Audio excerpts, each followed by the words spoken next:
Good evening, and welcome to another edition or segment of the new Black Leadership Coalition, Nation Building Coalition, New Black Leadership, live here in the great studios of Intellectual Radio. I am the host of this show and one of the co-founders of the New Black Leadership, and it gives me quite an honor and pleasure, and it's such a privilege, honestly, to have this golden opportunity once again to come to you guys over these precious airwaves that we take very, very serious as a people, as a coalition, etc. I want to thank Almighty God for blessing us with another day of life on this planet that we refer to as Earth. We thank him for all our ancestors. We could never thank him enough for all of the freedom fighters, all of the revolutionists.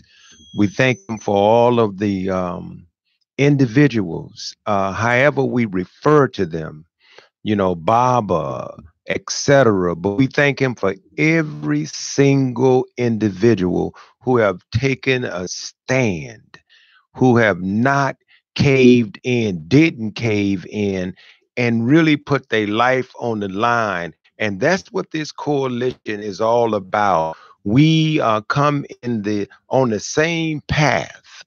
We stand on the shoulders of all of those that believed in freedom, justice, and equality for the poor, for Black folks, for the indigenous, for people that nobody would fight for. So with all of that being said, we are very, very thankful. This is a spiritual group of Black men and women that believe in the Creator. And people sometimes wonder what it is that fuels us. What makes us return the next week or the next day. That's because we believe in the upliftment of our people by any means necessary. So I'm honored today to be sitting here with to me personally, a brother that I look up to, a giant, in the works of, the community, society, etc. He is absolutely have been a positive role model for me and many others out there. He's a former firefighter, but we need him he's still a firefighter because there are a lot of fires out right now. Yes, sir. That need to be put out. And so we're sitting here with brother Israel McCann. And I'm telling you, this brother is thebomb.com. And I want to say this before we get started in my commentary today. I want to let me tell you something. I would not be doing what I'm doing had it not been for, and I want to send some love and prayers out to my brother, Nathaniel Sane. I hope somebody have the radio or this up to his ear.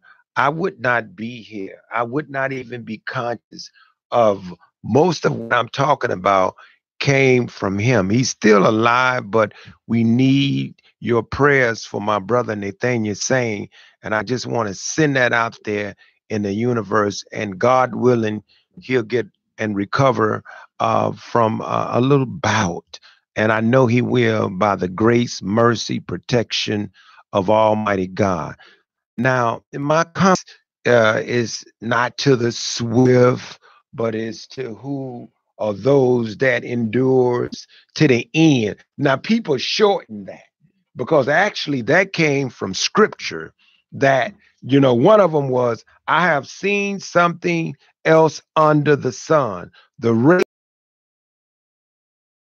or the battle to the strong, nor does food come to the wise, or wealth to the brilliant, or favor to the learned, but time and chance happen to them all.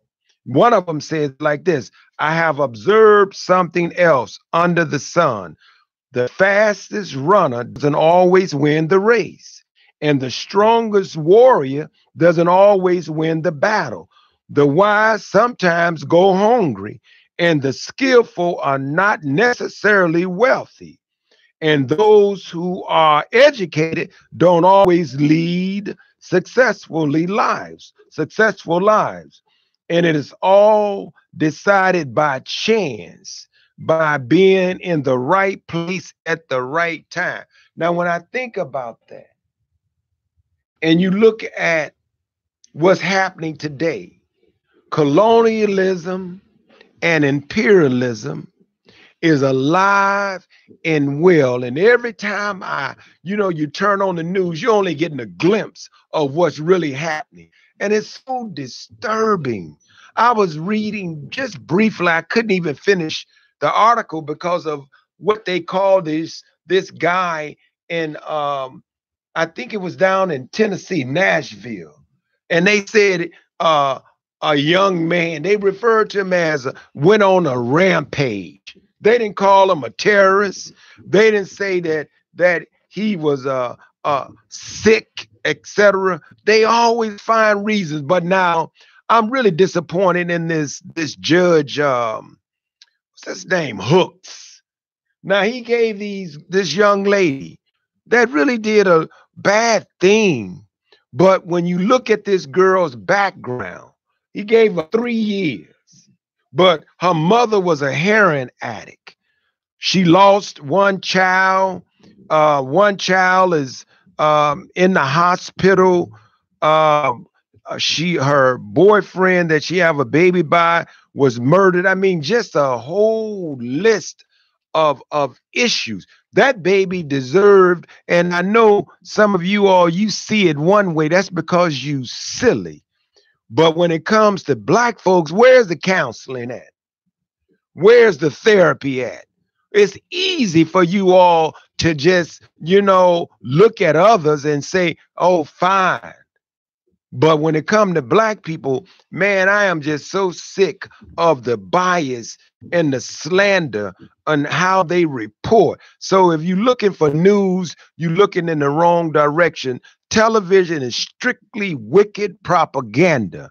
They have no sensitivity, no respect for us as a people. They slant everything based on color.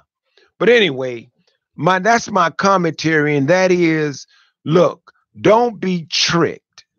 That's why we need new leadership, brother. And that's why you got a name. I think your name is Hebrew. Yes, sir. Is that right? Yes, sir. It's definitely from the Bible. It's one that not even knowing, I've always tried to live up to, okay? But as I read into that Bible in the book of Ezra, okay, I have definitely walked that walk. So I may have been put here, okay, with a mission, okay, that I have actually been on the path without even knowing, okay? But if you do read the book of Ezra in the Bible, okay, I'm sort of there. Wow. Because when I look at the name, I said, this is a biblical name. Yes. And you've always been tied into fighting for the poor, fighting for the oppressed, and etc. How long were you? Years with Chicago Fire Department, and really, I would say 34 years. I took a test for the fire department back in 1973. That's when Mayor Daley's father was the mayor. Okay. Most of us was fresh out of the military after getting drafted into that terrible conflict called Vietnam. Okay, we come back here. Most of us black men was in great shapes, but we knew we needed employment. We were not in a situation where we knew we was going to start our own businesses. Most of us was hoping to come back and get into the American way of life and put our lives together. Well, Mayor Daley's father put a stop to that. Once we all did real great, okay, on the test, we scored real well. He refused to hire, I hate this word, minorities. That's what it was back then. I no longer live by that. I fight for blacks and blacks only. But he refused to hire minorities. And because he refused to hire us in 1973, his key words were over my dead body. A lot of federal funds was kept from the city of Chicago. And once he died, he said, oh, my dead body, November 76, Belandy became the mayor. Well, he needed those federal dollars because the bankers on the sale would no longer fund the issues of the city of Chicago. They was almost like good riddance, the king is dead also. So when Belander became the mayor, he was forced to hire us. I love telling that piece because it's not that I was so fit to be a fireman. Okay, I had to fight to get that job, and through the graces of the courts, we were able to get hired. 1977, once Daly died, Belander had to hire us. I was part of the largest influx of blacks to come into the fire department. In 1977, 5,000 firemen in the city of Chicago. Out of 5,000, there was only 124 African Americans on the job. Wow. And I love to add this. That 124 had sponsorship from the Silent Six. You remember how there was only 6 black aldermen in the city? If you didn't know one of them, if they didn't vouch for you to get that job, okay, you didn't get it. And here, fast speeding forward, it's sort of still of the same. Right now, as you see black police and black firemen on the street, and you don't think that they're in our issue and they're with us, okay, like we do see now from the police commissioner. And they're all sponsored people. And these people here are sponsored by people that were able to allow them to get these great jobs, okay? Good pay, good benefits, a pension plan, something they don't want to talk about black people about, okay? But right now, just chiming in on this pension plan. They want black people to work, but you never tell them talking about pension plans for blacks, you know? Right now, police and firemen and city workers, man, they're making it upwards of $100,000 a year just being retired because they put in 30 years of service with this city. That's a surprise the most when they hear that. You don't hear pensions like that. But that's huge. It's huge. 1973, I was a sophomore in high school. Yes, sir. And you were fighting. Yes, sir. Then. Now, you came from Vietnam. You fought in the Vietnam War, or you? Okay, I was fortunate to be in logistics, but I was in the Marine Corps. I was in the war zone, okay? And again, it was a conflict. One I don't talk about because after getting this, when my true education come. PTSD, I like bringing that up right now. Yeah, bring it up. 18 years old, when they drafted all us brothers into the service, I had a choice to go to the Army or the Marine Corps. I chose the Marine Corps if I got to do this, right?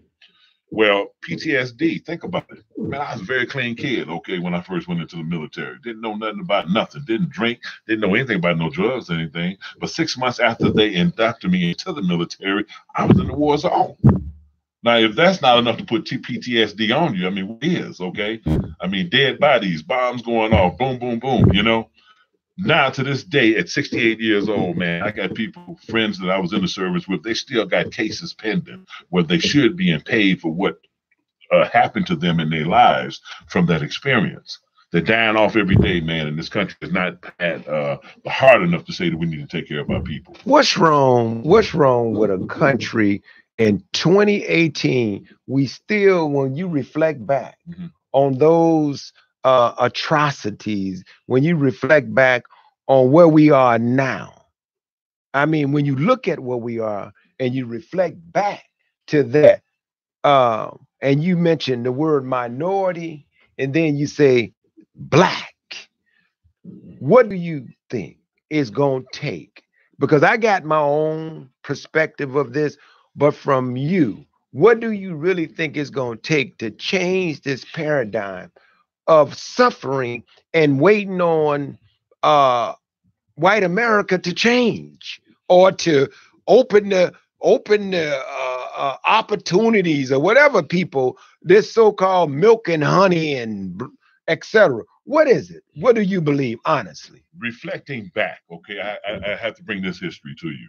A lot of people ask me, say, well, why are you really so concerned about the issue of the black man in America? Well, I lived it.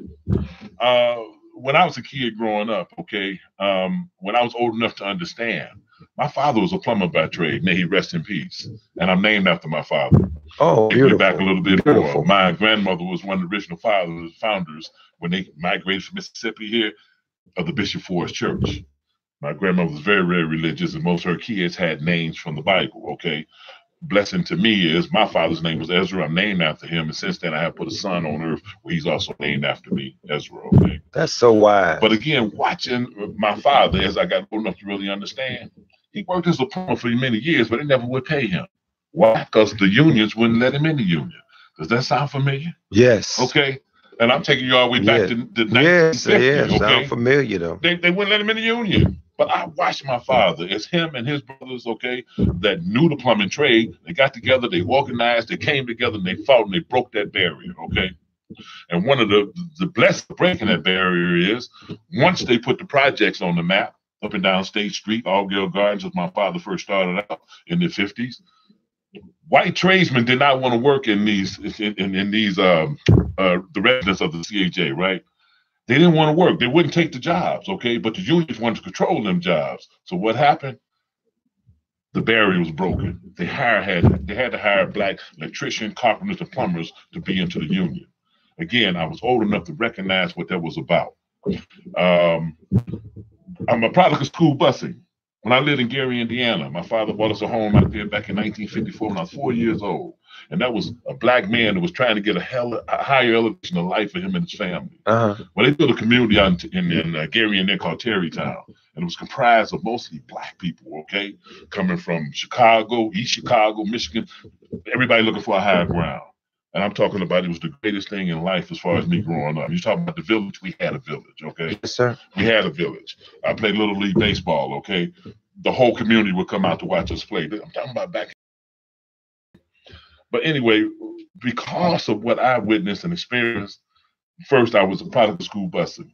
It was a black high school I always wanted to go to, man. Only 4 blocks from my house, Tolliston.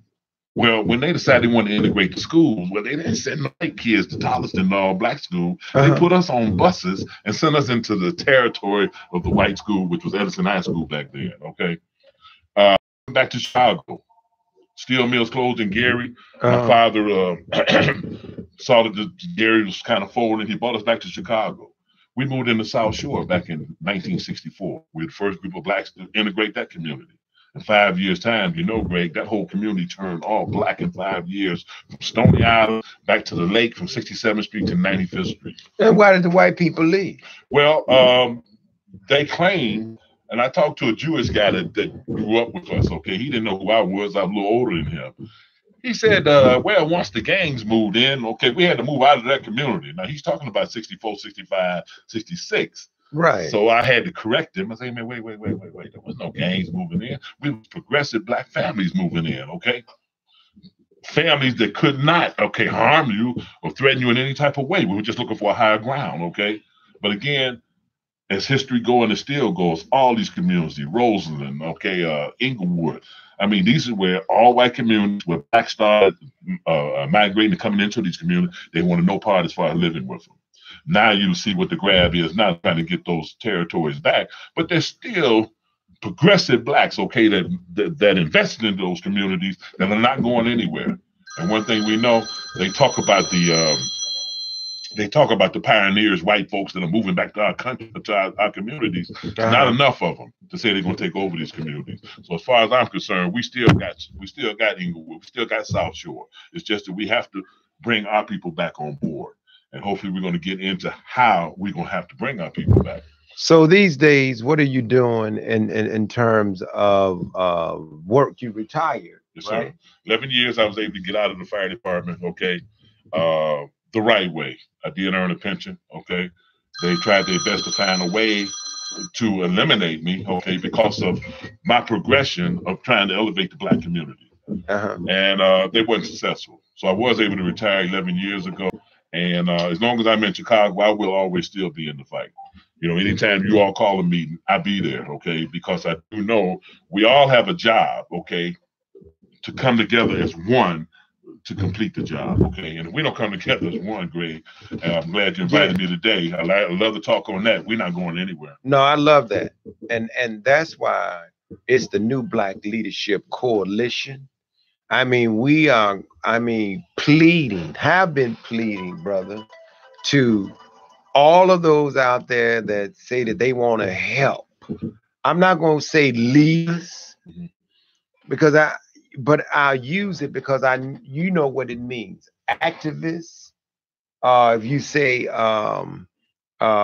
organizers, but everybody that claim that they are fed up with the condition of black folks, they can't stand the position that we in.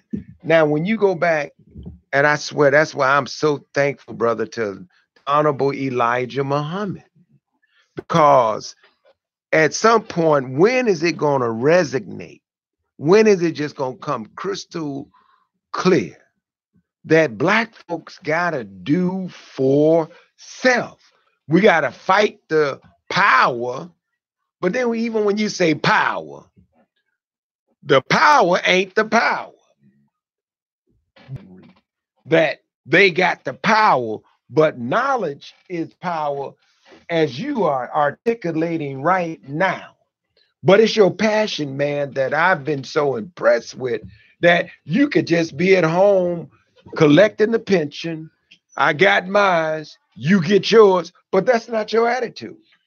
Can't be my attitude if you actually understand what our people have been through and where we are to this day. Okay, a lot of work to be done. That's how we have been losing. Once we as black people achieve the American way of life, okay, a good job, things like that for your family, you tend to fall out of way of what the real fight is. Okay, that was my most battle on the fire department. It took a real minute for me to understand what was happening in this city. I thought most brothers, man, that was involved in this lawsuit like I was, okay, I thought that, they were real fighters, okay? But I found something out, man. That anytime this city has won a lawsuit to embetter the black community, the city actually goes out and handpick Negroes to take the reward. For instance, in 1995, the Chicago Fire Department gave an entry exam. And every time they give an exam, fire department, police department, the reason for giving these exams is to elevate the numbers of them other people in blacks. Won't use that word, okay? Other people in blacks. But once they put these exams together, 9,600 African Americans took that exam.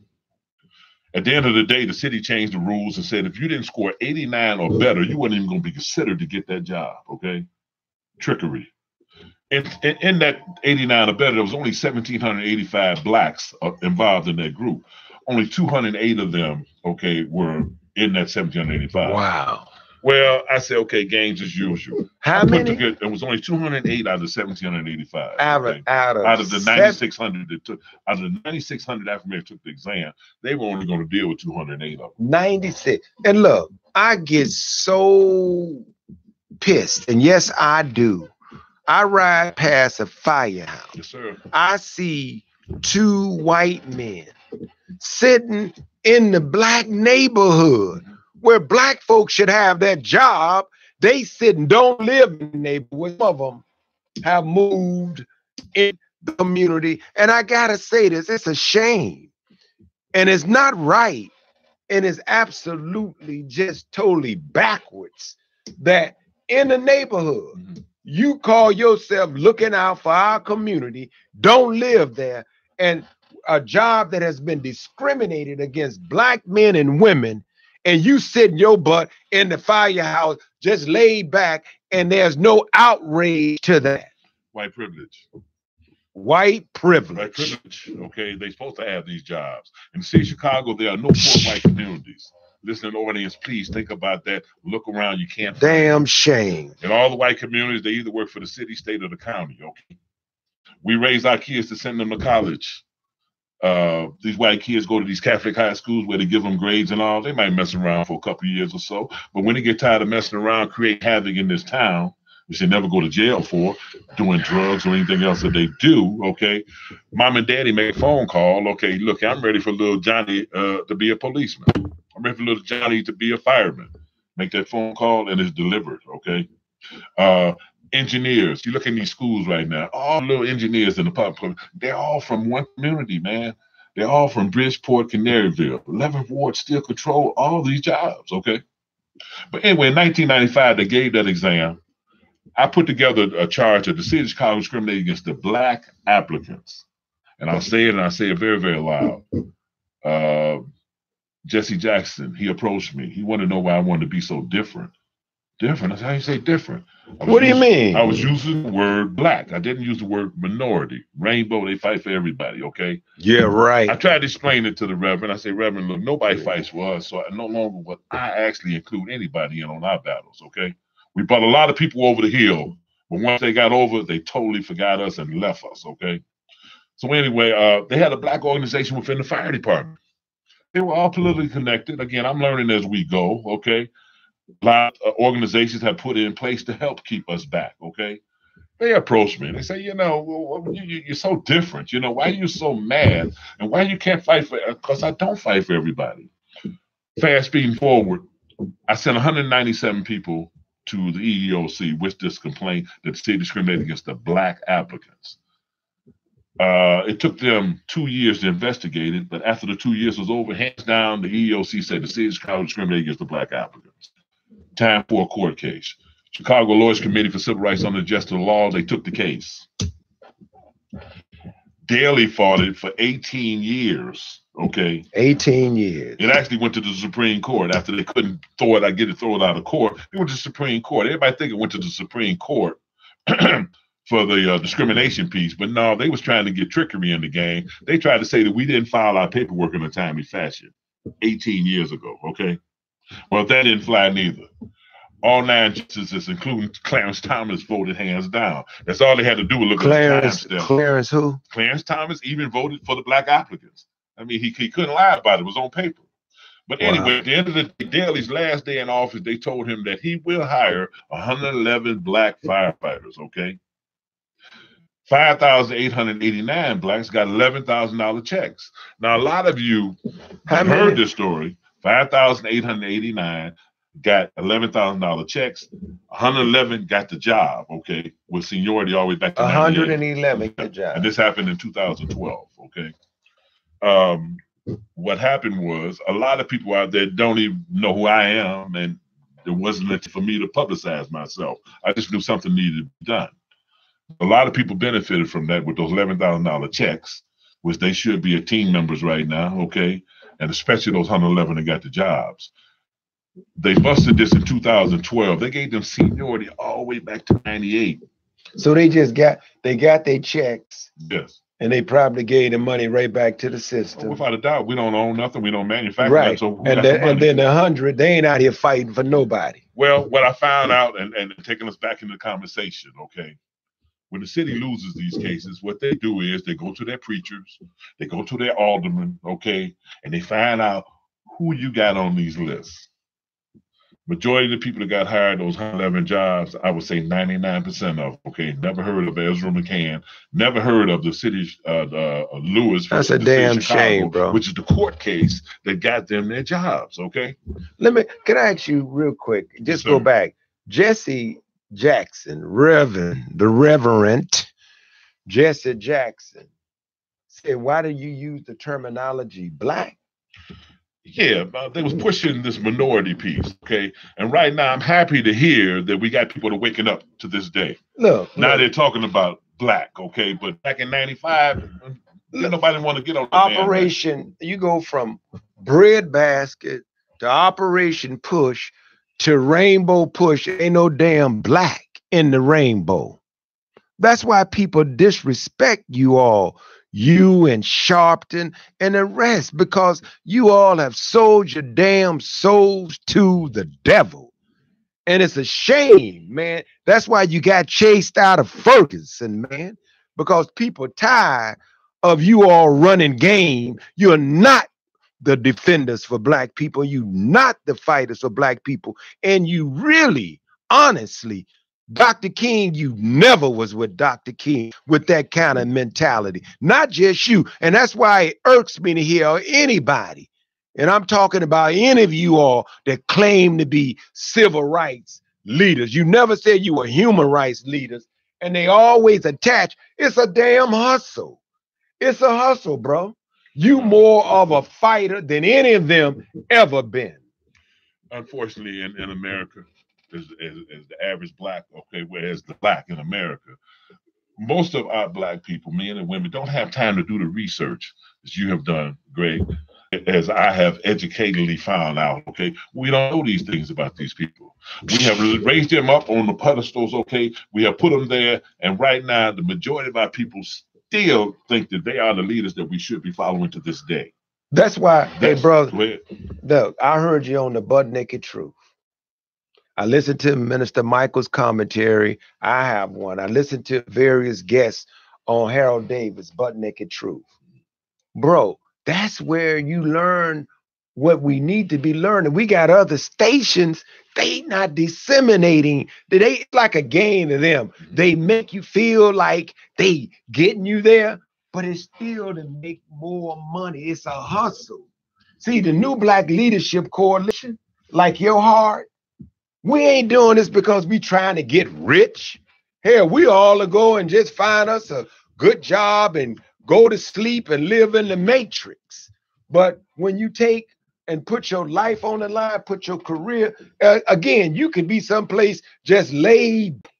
Because I'm sure, bro, that check comes on time every month. Every month.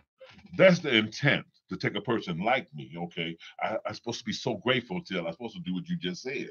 I can't do that. Fortunately for me and my wife, man, we raised two great kids. Okay, I got a son and a daughter. We sent them both to black colleges. Okay, Beautiful. because we do know that that's an education in itself. As we prepare to send them out into the real world, Great. you must be strong. Okay, my son went to Hampton, my daughter went to Spelman. Okay? Beautiful, beautiful. We're so proud of our kids, but again, you just can't lay back and be proud of your personal progress. Would you look at your community still starving, okay, and still suffering, okay, trying to be a part of this American way of life? And that's where I have always been. I do know our show is not enough to really explain to the deepest, but that's what we really need. But we have to do, no, but Yes. we could do part two, brother, because you got so much to say. And we do need more time, because what you're talking about is really what happens in every category in terms of racism, Sure. in terms of equity, in terms of discrimination, in terms of who gets what, in terms of white privilege. And that's why we telling you, all of you all out there that claim to be a leader, want to be a spokesperson, claim to be an organizer, most of you all are BSing. You BSing and you entertaining, yet you ain't uplifting, yet you ain't fighting, because you are not smart enough, you're not wise enough, you're not knowledgeable enough, you're not in tune enough to really deliver the blows that need to be delivered. So therefore you get an audience and you get a bunch of hits, you get a bunch of likes, and a lot of people tune into you because black folks is used to entertainment.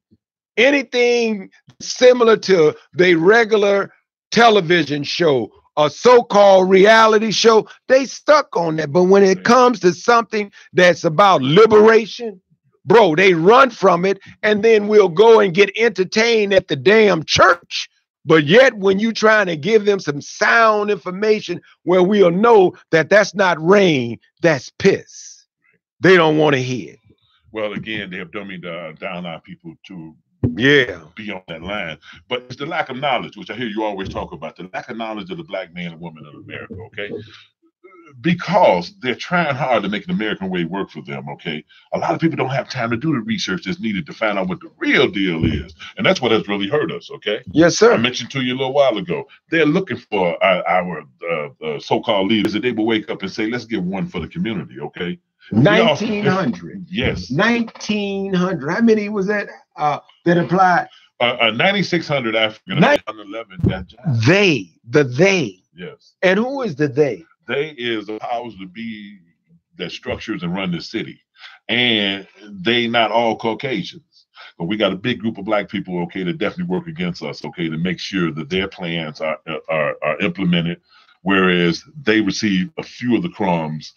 I always, and hopefully the audience can understand this, nepotism, cronyism in Chicago, we have always got about this much, okay? And my fingers are, but the white community, they have always gotten this much, and it's steadily growing. I mean, that has hurt us. As you look into our communities right now, I mean, what has we been locked out of? I told you, no poor communities. They made sure that none of the great jobs that a black man can show up to, earn money to take care of him and his family the right way. They made sure that those were locked out of our community. Now, if you're talking about 4 or 5 generations, Greg, of that happening, we see what the end result is right now. Okay, we see what the end result is. And again, it can't be no other way. It's astounding. Yes. I mean, it's so astounding, man. Just listening to the data, to the stats in terms of how white privilege continues to operate.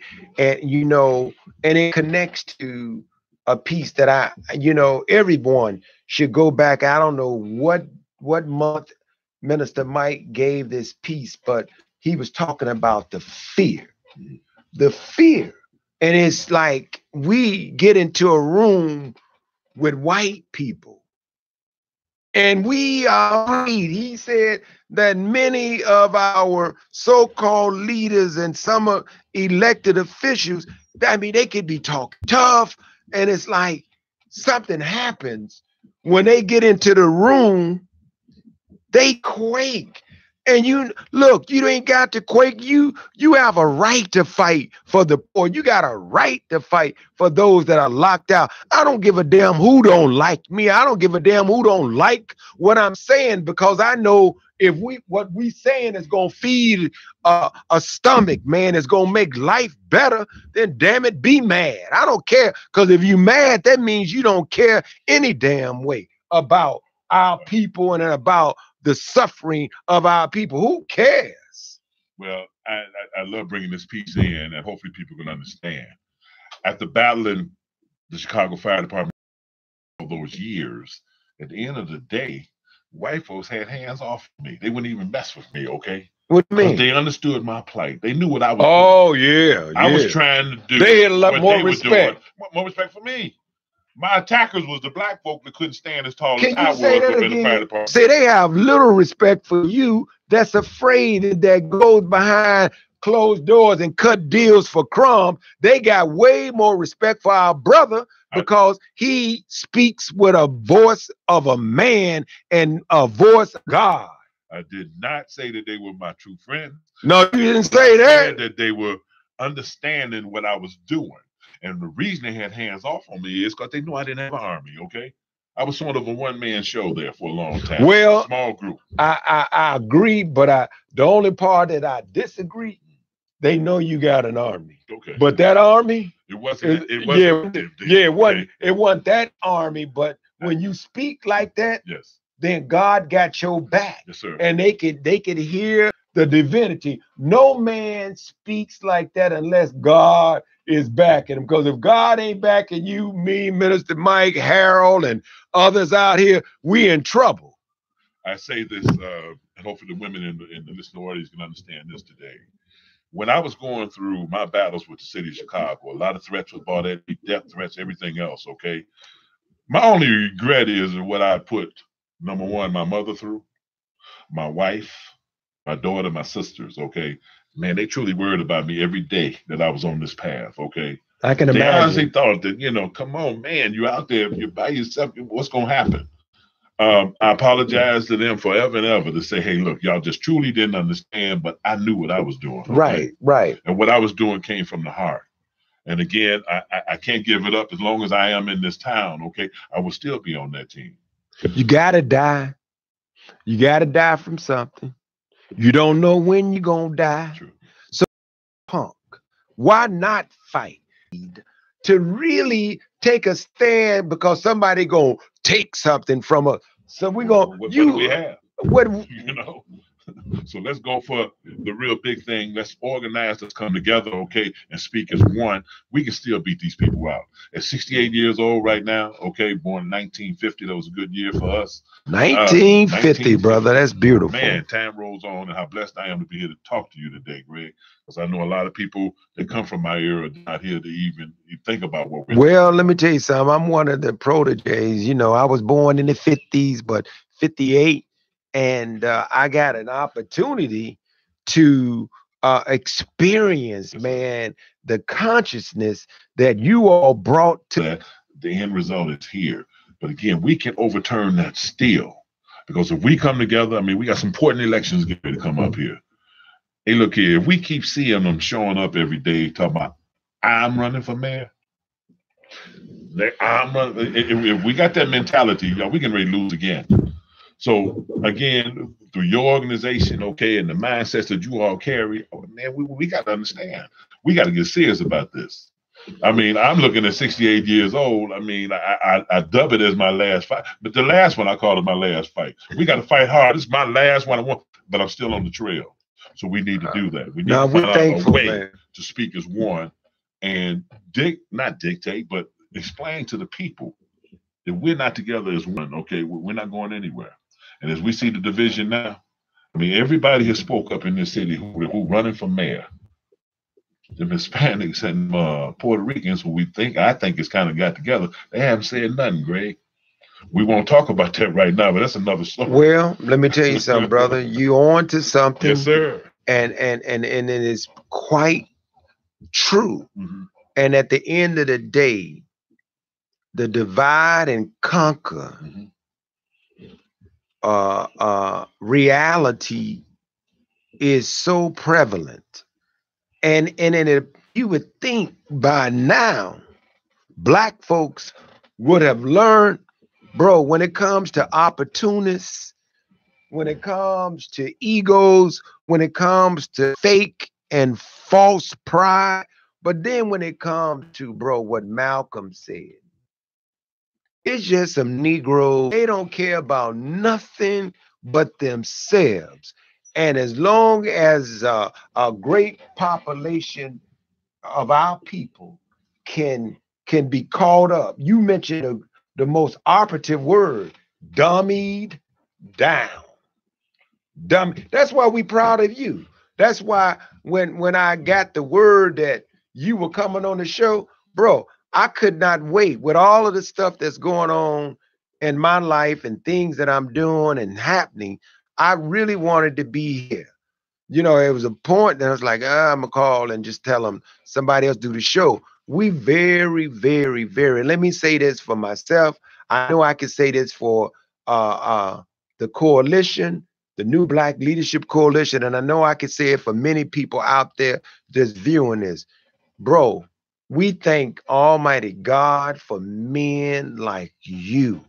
And I know you humble in it. You could say it yourself, but I know I could say it for you.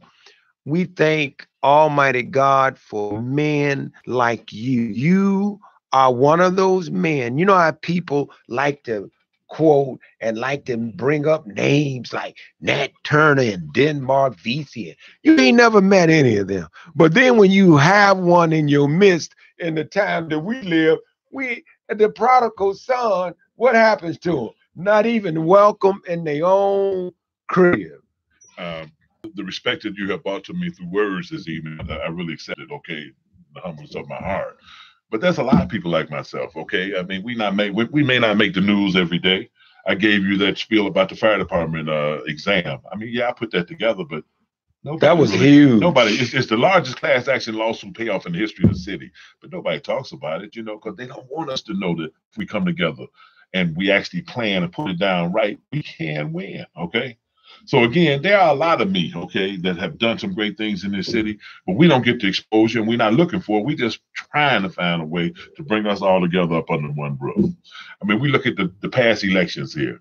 Man, all that money that was for this governor's race, right? We had a handful of brothers on both sides of the fence, okay, that made some money, okay? But at the end of the day, this is my question to you, okay? How many of you all would be millionaires, okay? Or from the past, how many of y'all developed the millionaire status from contracts that this city, this state, and this county have to offer? We never see brothers fighting for that. They're trying to figure out who's going to make the money to pass the flyers out here, who's going to make the money to do this, who's going to stand out there. But they never talk about at the end of the day, setting themselves up where they can participate in the real game. And the real game is the contracts, okay, and the different type of services and supplies that the city, state, and the county need. These are the contracts that we need to talk about. And you Negroes that get the bags, because there's some Negroes got bags on both sides. And there's some playing games on both sides. That's all that excites them. And so they trick our people into the next election. And then they go scrambling, playing like we over here. Look, as long as young black males cannot go from neighborhood to neighborhood, hang out, walk the streets safe, play softball, piggy, play four-corner hustler, catch a girl, kiss a girl, whatever. come out, sit on the porch. Damn it, we ain't making no progress. Because at the end of the day, if your money that you getting and your wealth don't offer peace, then hell, what's the point? Life is to be enjoyed with a sense of peace and serenity, man. Yeah, you eat a good meal. Yeah, you got a big house. Yeah, you got a car. Yeah, you could take, but if you ain't got peace and some joy, you still have zero. So if that ain't what we about, then the rest of it is an illusion. It's just an illusion, man. And so the new black leadership, brother, we are very proud of men like you and others, as you say, that are out there. We thankful for Lou Myers.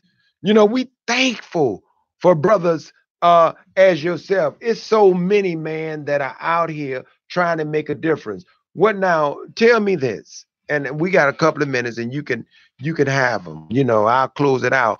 But tell me this. Today, do you interact with any of the black firemen today? Is there how many is it, and is any of them fighting for anything, or are they just happy to have a job? Fancy you mentioned that. Every last Tuesday of the month, I get black retired firefighters together, and we break bread together. We have lunch. The retired ones. I'm talking about the ones. Well, let me get into. Oh, okay. Please. But we get together. We have lunch. As a matter of fact, tomorrow we'll be having lunch. A black establishment up in Evanston. We try to pick a black establishment and bring that money back to the community. Good. On this last Tuesday, we have an upwards of 45, sometimes 50 eaters. Okay, that's a good purse for a black restaurant. In the summertime, we go out into the park, okay, on the lake, bring our lawn chairs, and we sit around. And But how many? I mean, what I'm saying, 45 to 50. 45, that's good. On average, that's what we have every month.